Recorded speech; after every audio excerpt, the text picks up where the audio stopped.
Welcome back to East Coast Wagering.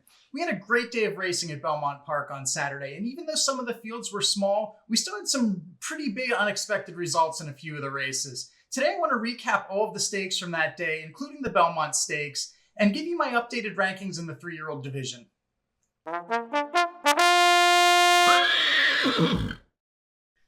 The big news to start the stakes action for the day was in the first stakes race of the day, the Acorn, with the scratch of Echo Zulu at the gate when jockey Joelle Rosario complained that something wasn't right with her. The track vet agreed and said she was lame in her left front leg. Initial tests on Echo Zulu found nothing wrong, but a full examination is planned for the future. That opened the door for her main rival, Matarea, to grab the lead out of the gate and easily put away her 3 overmatched rivals. It would have been interesting to see how she had fared if Echo Zulu had not scratched, because based on the way she rocketed out of the gate, she came ready to run that day.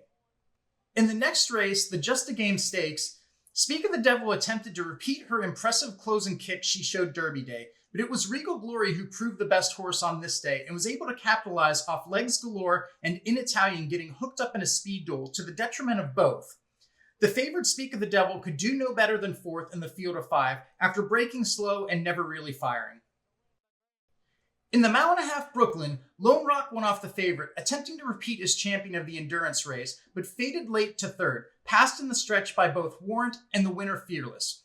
It was an impressive effort from Fearless, who raced 3 wide the entire race, stalking the pace in 4th before taking the lead at the top of the stretch and drawing off for the win.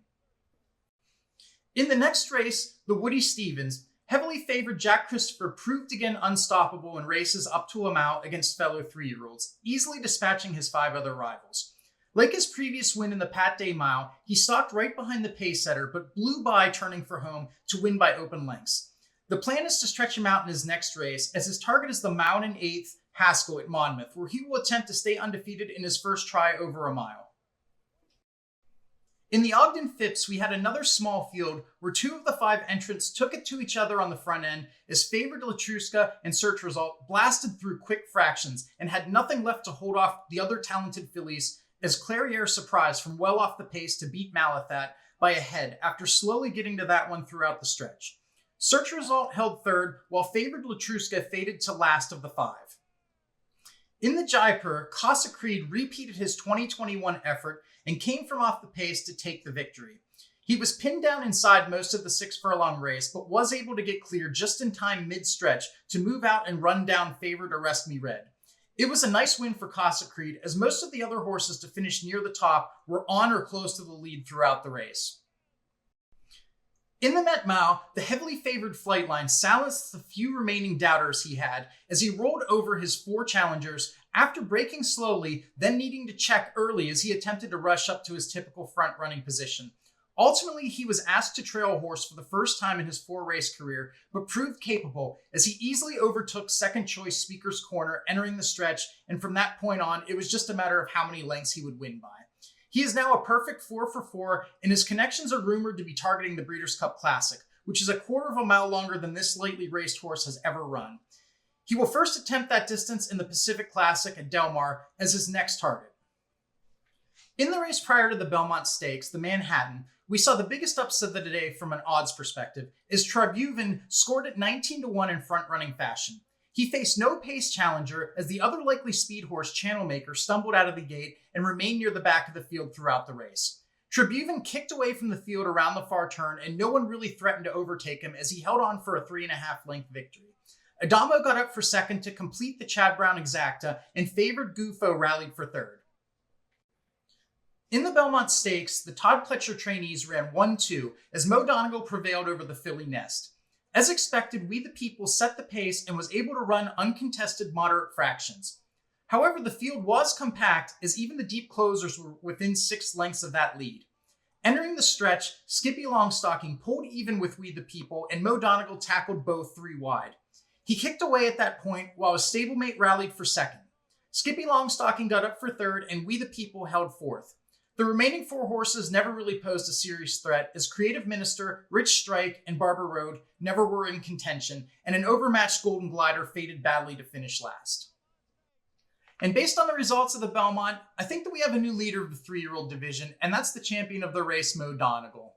He now has a Triple Crown race under his belt and a win over Preakness champion early voting when he defeated that rival in the Wood Memorial. Early voting drops to second off of his Preakness score, and nice second to Mo Donegal in his only lifetime loss in the aforementioned Wood. Number 3 may be the 3-year-old though with the most buzz right now, even though he has not competed in any of the 3 Triple Crown races, and that's Jack Christopher, who ran his record to 2-0 this year with 2 easy victories. As mentioned before, he will stretch out in his next effort and could move up this list with another win. Number 4 is Epicenter, who has 2 second-place finishes in his 2 Triple Crown attempts, losing to Rich Strike in early voting in the Kentucky Derby and Preakness respectively. His early season form still has him as a top contender in the division, but you have to win on the big stage to be at the top of the list.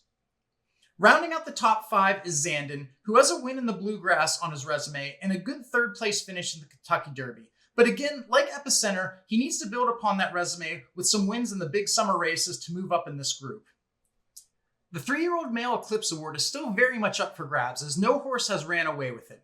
We can expect to see many of the top contenders back in the Haskell and Travers, which should make for some excellent races and possibly make the picture a little bit clearer of who's going to win this division. But it may ultimately come down to the Breeders' Cup to crown the champion. Well, that's how I see this 3-year-old division stacking up right now. Head over to the comments section and let me know what you think.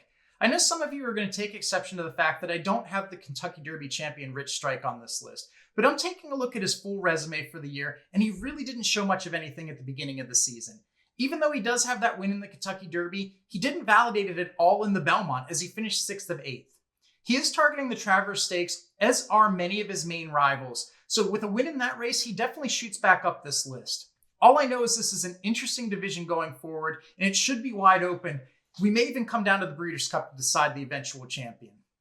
Please remember to like and subscribe to my videos. I appreciate all of you that have to this point.